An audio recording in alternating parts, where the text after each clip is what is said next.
और कैसे हैं आप लोग? आप लोगों को पता है कि चूंकि रिपोर्टिंग तो खत्म हो चुका है, किसके? अपग्रेडिंग वालों के, मतलब फर्स्ट राउंड डीटी के अब रिपोर्टिंग खत्म हो गया, मतलब 5 बजे का टाइम था। अब जो सीट वैकेंट दिख रही है जो मैं बताने वाला हूँ आपको, बड़ा सरप्राइजिंग है। सरप्राइजिंग इसलिए क्योंकि जैसा मैं पहले से कहता आ रहा था, अभी तो राउंड 1 के ही जोशा के रिजल्ट आए हैं तो इतना ज़्यादा परिवर्तन देखने को मिल रहा है। तो अब कैसे क्या कहानी है, बिल्कुल आप लोग बारीकी से देख लो। और आप जिस कॉलेज को टारगेट कर रहे हो, मेरे ख्याल से कॉपी और पेन निकालो और आप नोट करो कि किस कॉलेज में कितने सीटें रह गई हैं जो आपकी यूज की हैं। बस CS IT और EC की बात हम लोग करेंगे, या जो स्पेशलाइजेशन वगैरह है उसकी बात करेंगे, टॉप टू बॉटम की बात करेंगे। और अगर बात चॉइस फिलिंग की आती है तो चॉइस फिलिंग में दोस्तों क्या करना है कि हम लोग एक रात को एक वीडियो बनाएंगे और मोटा मोटी हम ये भी बता देंगे कि जिसके ये रैंक है तो अभी उनको कौन सा टारगेट करने चाहिए, ठीक है। और चॉइस फिलिंग में इस बार गलती मत करना, क्योंकि आप लोग गलती करते हो इसलिए फंस जाते हो और अपग्रेडिंग का आपने फायदा नहीं लिया। अपग्रेडिंग का बेनिफिट उनसे जाकर के पूछो जिन्होंने सिस्टमैटिक ढंग से फिल करा था। और 2 लाख पे जिनको जो ब्रांच नहीं मिल पाया था, वो 4 लाख वाले को वही ब्रांच मिला है। मतलब अपग्रेडिंग में आप सही से रखते तो सब बढ़िया होता। हालांकि अभी इंटरनल स्लाइडिंग बचा हुआ है, तो इंटरनल स्लाइडिंग से सेकंड राउंड की चॉइस फिलिंग का कोई लेना देना नहीं होता है, ठीक है ना।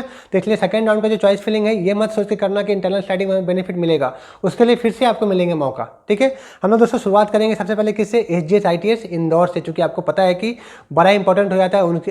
अगर इस कॉलेज का वैकेंसी आप समझ जाओगे तो नीचे की जितनी भी वैकेंसी है बिल्कुल समझ में आ जाएंगी आपको।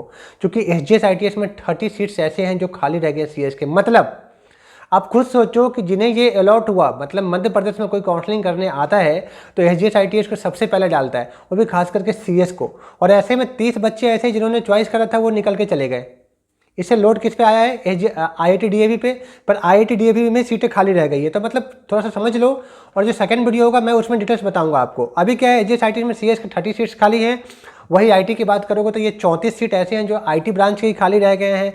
ET ब्रांच, जिसे कि हम लोग EC ब्रांच भी कह सकते हैं, इसमें 21 सीटें हैं। BM में 9 सीटें हैं। देखो BM जो है बायोमेडिकल वगैरह की जो ब्रांच है ना, इसमें लोग क्या करते हैं कि अलॉट करा के रुक जाते हैं जिनको गवर्नमेंट वगैरह की प्रिपरेशन करने हो। मतलब ये है कि जिनको इलेक्ट्रिकल या मैकेनिकल चाहिए होता है, ये लोग अलॉट करा के रुक जाते हैं। और लोग क्या करते हैं, इंटरनल स्लाइडिंग में फिर स्विच करते हैं अपने आप को। तो मतलब जितने भी BM की सीटें हैं, अगर आपको टारगेट करना है SGS ITS को, तो इंटरनल स्लाइडिंग में BM ब्रांच को रखना, या सेकेंड राउंड में भी BM ब्रांच को रखना। जिससे कि फायदा ये होगा कि आपको ये अलॉट होगा, क्योंकि CLC राउंड में बहुत सारी सीटें ऐसे खाली जाती हैं जो BM वाले होते हैं, ठीक है। दूसरा क्या है, सिविल के 22 सीटें खाली हैं, EI की 24 है और मैकेनिकल की 20 सीटें हैं।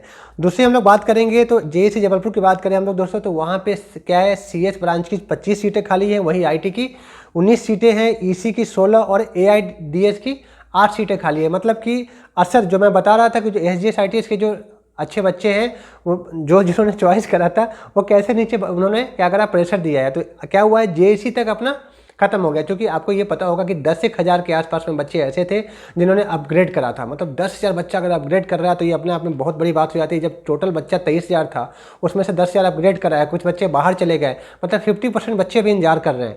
तो कंपटीशन तो टफ होना है, क्योंकि कुछ नए बच्चे भी ऐड हुए हैं। क्योंकि आपको पता है रजिस्ट्रेशन का लिंक भी ओपन है 20 तारीख से सेकेंड राउंड के लिए। तो जो न्यू बच्चे हैं जो रह गए थे, जिन्होंने मतलब गलती से हो या जो बाहर से हो या MP से हो, जो गलती से रह गए थे MP का जो मतलब रजिस्ट्रेशन नहीं कर पाए थे, उनको भी मौका मिल गया। तो वो फिर से रजिस्ट्रेशन करके, मतलब रजिस्ट्रेशन वो करके आपके कंपटीशन में खड़े हो गए हैं। नेक्स्ट हम लोग दोस्तों UIT की बात करेंगे, तो UIT में CS की 17 सीटें, IT की 12 सीटें और EC की 21 सीटें खाली है। UIT राजीव गांधी जो कि भोपाल में स्थित है, जो कि 1986 की कॉलेज है और भोपाल में अपने आप में काफ़ी अच्छा स्थान रखता है, ठीक है। नेक्स्ट बात करोगे हम लोग तो SATI विदिशा की बात करते हैं। तो दोस्तों SATI विदिशा में क्या है, 47 सीटें खाली हैं CS की, IT की 29 सीटें खाली हैं, वही AIDS की 32 सीटें खाली हैं और EC की 23 सीटें खाली है। मतलब अगर आपके रैंक अगर 1,60,000 या 1,50,000 के आसपास में अगर है और गवर्नमेंट कॉलेज लेना चाहते हो, तो बिल्कुल SATI विदिशा को चॉइस करो, मेरे ख्याल से आपको मिल सकता है ये। वही हम लोग SOIT राजीव गांधी की बात करेंगे, जो कि मैं शुरू से बताते आ रहा था, काफ़ी अच्छा कॉलेज है। इसकी बात करोगे तो CSBS में 7 सीटें खाली हैं, वही AIML में 14 सीटें खाली हैं, AIDS में 17 सीटें खाली हैं। ये क्या है, SOIT की बात है। SOIT में अगर आपके रैंक मतलब परसेंटाइल मान लो 75 प्लस है, तो बिल्कुल चॉइस करना, चांसेज है SOIT मिलने का, ठीक है। हम लोग नेक्स्ट बात करेंगे IIT DAV की। दोस्तों के IIT DAV में CS की जो सीटें हैं वो 33 सीटें खाली है, वही IT की 23 सीटें खाली, 23। EI ब्रांच की 28 सीटें खाली हैं। वही अगर हम लोग बात करते हैं EC की, ईसी की 28 है और ईआई की 16 है, मतलब ईसी मतलब ईटी, आपको वहाँ ईटी दिख रहा होगा, ठीक है। नेक्स्ट बात करते हैं हम लोग आईपीएस इंदौर की। दोस्तों वहाँ पे क्या है, 58 सीटें सीएस ब्रांच की खाली है, आईटी ब्रांच है नहीं, तो अब क्या है डीएस की 44 और एआईएमएल की 35 सीटें खाली है। मेरे ख्याल से जो प्राइवेट कॉलेज है वहाँ पे हमें ये जो कचरा ब्रांच है कुछ ही कॉलेज में लेना है, नॉर्मली मैक्सिमम जगह पे नहीं लेंगे, ठीक है। तो अगर आपके 4 लाख के आसपास रैंक है तो आईपीएस को चॉइस करो, सीएस आप मेरे ख्याल से आपको मिलना है, ठीक है। एसआईआईटी भोपाल की बात करोगे तो 11 सीटें खाली है सीएस ब्रांच में, ओरिएंटल की बात करोगे तो 32 सीएस की और 29 सीटें आईटी ब्रांच की खाली है। ये कैसे कैसे अरेंज करना मैं बताऊंगा, थोड़ा सा पेशेंस रखना बस, ठीक है। लेट नाइट वाला वीडियो देख लेना आप लोग, चॉइस कैसे करना है हमें, और चूंकि वैकेंसी आपको पता होगा तो आप भी कहीं ना कहीं कंफर्टेबल हो गए चॉइस फिलिंग करने में। ऐसा नहीं कि जो मेरे द्वारा कहा जा रहा है बहुत सही है कि ऐसे चॉइस कर लो वो सही है, मेरे नज़र में वो सही था, आपकी नज़र में जो सही है आप वैसे कर लेना, लेकिन वैकेंसी सोच समझ के ही, वैकेंसी को देख करके ही अपना चॉइस रखना, ठीक है। एक्रोपोलिस की बात करोगे तो दोस्तों ओनली 43 सीट्स अवेलेबल है वहाँ पर, जो कि 246 सीट्स टोटल हैं, उसमें से ओनली 43 खाली रहा है। आईटी में 19 सीटें खाली है, एआईएमएल में 22 सीटें खाली है, एआईडीएस में 17 सीटें एक्चुअली खाली है, 17 सीटें खाली है। अब लोड देख सकते हो कितना ज़्यादा है, चूँकि यही हम लोग सेम बात करें अगर एलएनसीटी के लिए जो 1994 की है तो उसमें क्या है 83 सीएस की सीटें खाली है, एआईएमएल की 36 है, एआईडीएस की भी 36 है, दोनों बराबर है। आईटी ब्रांच वहाँ से हटा दिया गया है, ठीक है ना। तो अगर आपके रैंक अगर 1,40,000 के आसपास में हो तो सीएस ब्रांच एलएनसीटी को टारगेट कर सकते हो। वहीं अगर आप लोग अगर एआईएमएल या एआईडीएस को टारगेट करना है तो 3 लाख रैंक भी अगर आपके हैं तो आप लोग टारगेट करो, मेरे ख्याल से कुछ ऑप्शन हो सकता है, ठीक है।